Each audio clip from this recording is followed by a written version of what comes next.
Buen día. Me propongo hacer una exposición del tema de legislación laboral, es decir, lo visto durante este semestre, específicamente lo concerniente al trabajo colaborativo número uno y al trabajo colaborativo número 2. Entonces me presento. Mi nombre es Gerson Viveros, estudiante de la Universidad Nacional a Distancia. En este momento estoy siguiendo la carrera de Ingeniería Industrial. Y pues específicamente vamos a hablar, como les mencioné, sobre lo expuesto, lo visto este semestre en el curso de legislación laboral.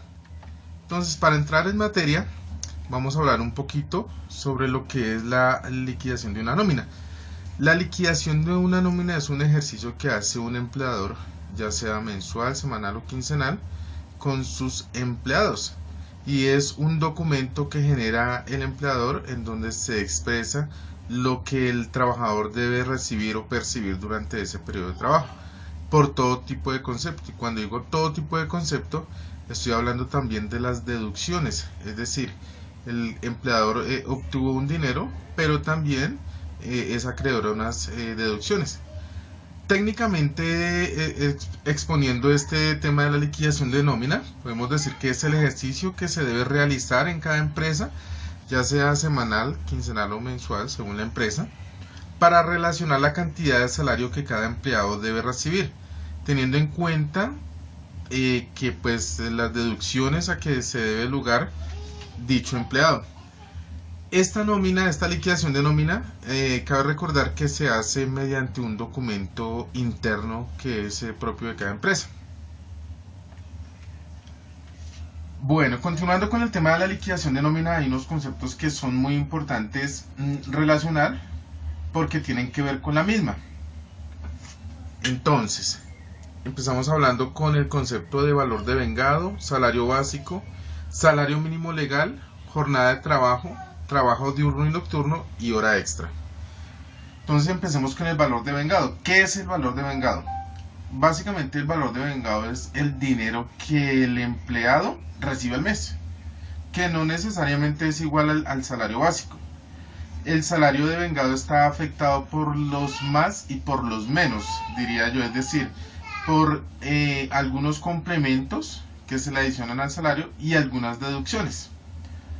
Ya más adelante expondré con claridad este tema. Tenemos también el salario básico. ¿Qué es el salario básico?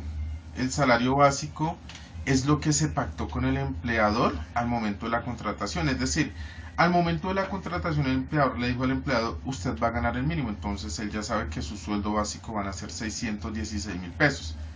Como también le pudo haber dicho el empleador, su salario van a ser, o usted se va a ganar 1.200.000 pesos. Ese es el salario básico. Salario mínimo legal. El salario mínimo legal está legislado en Colombia bajo el decreto 3086 de diciembre del 2013, y en él se pactó un aumento en el monto del salario del 4.5%. En ese momento el salario pasó de 589.000 a lo que tenemos hoy en día, que son 616.000 pesos. Ese es el salario mínimo legal vigente para Colombia para el año 2014. También hablamos de jornada de trabajo. La jornada de trabajo establecida por la legislación colombiana es de 8 horas máximo diarias. Digo máximo porque hay algunas empresas que tienen un régimen de horario menor. Cuando estamos hablando de 8 horas diarias, estamos hablando de 48 horas semanales y 240 horas mensuales. Trabajo diurno y nocturno. El trabajo diurno es considerado en Colombia aquel que se desempeña o se ejecuta entre las 6 de la mañana y las 10 de la noche. A partir de las 10 de la noche hasta las 6 de la mañana, es decir, en las horas de la madrugada, se considera trabajo nocturno, y por ser un trabajo nocturno tiene un recargo del 35% sobre la hora normal. Ahora, hora extra. Como mencioné cuando les hablé de la jornada de trabajo, la jornada de trabajo establecida en Colombia es de 8 horas. Pero todo aquel trabajo que se desempeñe después de esas 8 horas se considera trabajo extra. La legislación colombiana dice que que la hora extra no debe superar 2 horas diarias, es decir, 12 horas semanales. Hay un concepto, el cual he titulado total remunerado contra deducciones. Tiene que ver con lo que mencionaba con respecto al salario devengado. Entonces, el ejercicio desempeñado por el trabajador es remunerado, pero también está sujeto a deducciones para finalmente obtener un sueldo neto. Entonces, el sueldo bruto menos las deducciones es igual al sueldo neto. Aquí yo hablo de dos cosas. Lo mencioné así: lo que suma y lo que resta. Lo que suma son todas esas cositas adicionales que incrementan nuestro sueldo. Entonces, ahí puedo mencionar aspectos tales como los subsidios, las horas extras, comisiones, auxilio de transporte y honorarios. Esto es lo que suma. Pero también debemos tener en cuenta que hay cosas que restan.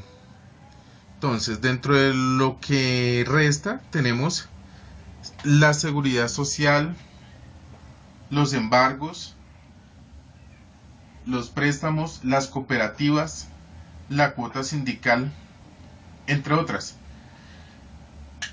Resumiendo aquí, o mejor, sacando una conclusión, podemos decir que un trabajador pactó un sueldo básico, ¿cierto? Con el empleador. No necesariamente eso es lo que va a percibir cada mes.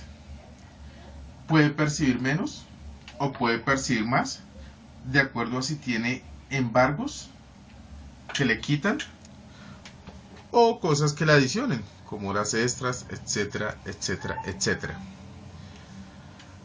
Ahora vamos a hablar o a mencionar el tema de obligaciones del empleador. De acuerdo a la legislación colombiana, todo empleador debe cumplir ciertos requisitos para garantizar la integralidad, el bienestar físico y el bienestar de la salud de los empleados. Entonces, una de las obligaciones del empleador es hacer unas consignaciones mensuales a unas entidades que están capacitadas para suplir todas estas necesidades, digamos, de un trabajador. Entonces, estas obligaciones, ¿cuáles son? Lo vemos en la parte inferior de la filmina. Aportes a seguridad social, aportes a parafiscales, impuesto a la renta para la equidad, del cual vamos a hacer una mención especial más adelante, pago vacaciones, primas, cesantías, etcétera, etcétera, etcétera. Bueno, como les mencioné, es importante dentro de las obligaciones mencionar, o me pareció importante mencionar, darle un espacio aparte al tema del CRE, que es el impuesto sobre la renta para la equidad. Es un impuesto un poquito complejo, se podría decir, y es un impuesto que se puede confundir muchas veces con el impuesto a la renta, pero para poder resolverlo, es decir, aquí no vamos a profundizar porque es muy amplio el esquema pues del CRE, no vamos a profundizar, pero sí vamos a hacer una mención a desarrollar el tema resolviendo algunas preguntas. Entonces, ¿por qué surge? Dice la norma o dice pues que se creó con el fin de generar empleo. Entonces, ahí habla de que muchas empresas, en aras de cumplir todas las obligaciones, no tenían como el espacio financiero para generar nuevos empleos. Entonces, al crear el CRE, lo que se hace es quitarle obligaciones a esas empresas y trasladarlas a otro sector. Es decir, el rubro que representa todo esto no se pierde, simplemente se traslada. ¿Qué lo reglamenta? Ese impuesto fue reglamentado mediante la ley 607 del 2012. ¿Cuándo se establece? Se establece en la reforma tributaria del año 2012. ¿Quiénes aportan al CRE? Entonces, para este impuesto aportan los sujetos pasivos, así lo dice la norma. ¿Quiénes son los sujetos pasivos? Las sociedades o personas jurídicas o asimiladas y las sociedades extranjeras. ¿Quiénes no aportan? Las personas naturales, las sociedades sin ánimo de lucro y las empresas que estén establecidas en las zonas francas ya pues establecidas por el gobierno. ¿Cuánto es el valor porcentual del impuesto? El valor del impuesto está establecido en el 8% el primer año y se incrementa un 1% hasta el 2015. Bueno, entonces, para redondear el tema del CRE, es importante mencionar que surge, digamos, como de la carga nominal que tenían las empresas que les impedía generar empleo. Para estas empresas se estableció la exoneración de aportes al SENA y al Instituto Colombiano de Bienestar Familiar. Ya mencioné que los sujetos pasivos son las sociedades, personas jurídicas y asimiladas y sociedades extranjeras. Las condiciones para que una persona de los sujetos pasivos se haga acreedora a este impuesto es que deben ser contribuyentes al impuesto de renta y declarantes del impuesto de renta. Finalmente debo decir que este impuesto a las empresas que están exentas de este pago lo hace pues con algunas salvedades. Entonces solamente están exonerados de parafiscales los empleados que ganen menos de 10 salarios mínimos mensuales legales vigentes. Bueno, con esto termino toda la exposición del tema visto más o menos en el semestre. Y pues por último solamente me queda hacer una exposición o una visualización de los principales aportes a seguridad social. Tenemos el aporte a salud, que es el 12.5%, y quiero mencionar que este 12.5% está desagregado. El 4% lo asume el empleado y el 8.5% lo asume el empleador. De igual manera, tenemos los aportes para pensión, los riesgos profesionales, que tienen un porcentaje de acuerdo al nivel de riesgo, y todo eso está a cargo del empleador. Los aportes al Instituto Colombiano de Bienestar Familiar, al SENA, y los aportes a caja de compensación, estos tres últimos a cargo del empleador. Por último, mis agradecimientos y las referencias bibliográficas que son muy importantes, y quedo con ustedes